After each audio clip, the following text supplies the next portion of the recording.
Isa sayang.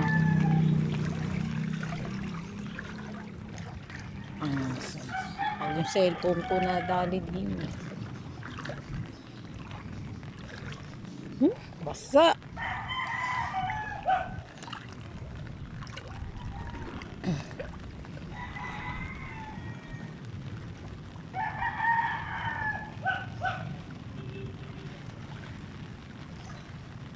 Nang.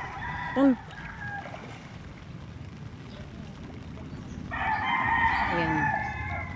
Diyos ko po. Papakain siya. Ito yung kitid. Ayan, no.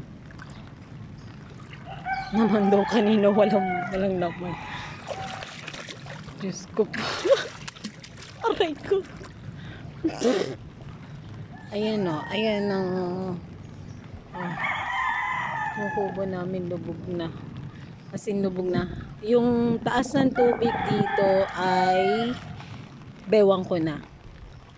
Bewang ko na talaga siya.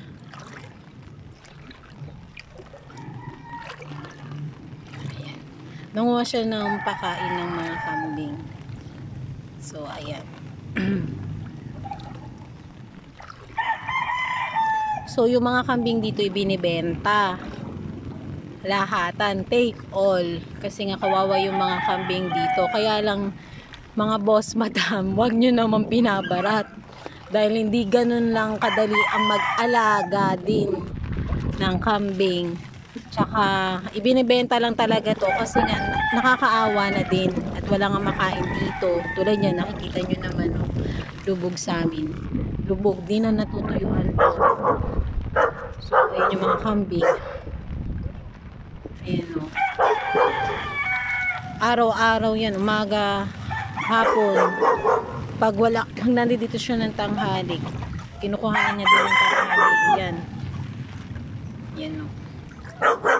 Diba, huwag niyong binabarat. Kasi alam niyo naman din ang presyuhan ng mga kambing. Basta-basta. Diyos ko, wala na pala itong hakbang. Ay, yun ang hakbangan. Ayan. Ayun yung mga kambing. Ayun yung bibi. Ito yung nakakain sinasabi.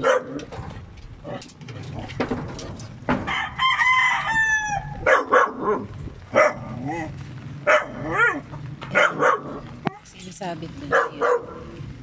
Yung isa dyan buntis.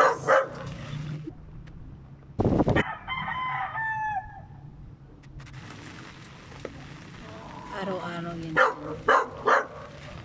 Hindi ko siya mag-video na maayos. Hindi pa tayo. Ay! Wag mo akong tahulan! Hindi kasi ako na po. Ito yung ginawa niyang kulungan nung nakaraan. So, ayan. Hindi siya. Ayan siya. Ayan. Puro sabit ang ginagawa.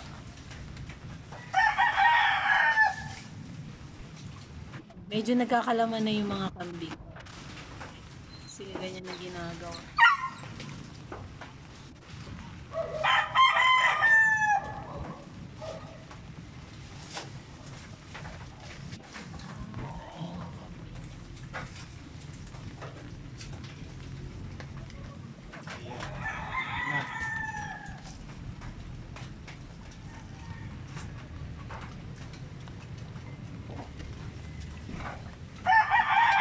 Ayan, o, nagkakalaman na yung mga kambing. Ayan, binebenta yan, huwag nyong babaratin, ano. Alam nyo naman din talaga ang presyuhan ng kambing. Yung huling anak na kala kong mamamatay na kasi ang gatas ng nanay. Pinadedi ko ng pinadedi. Ayun, malaki na siya. Sana mabuhay na, ngayon kumakain na naman. Ayun pa yung isa.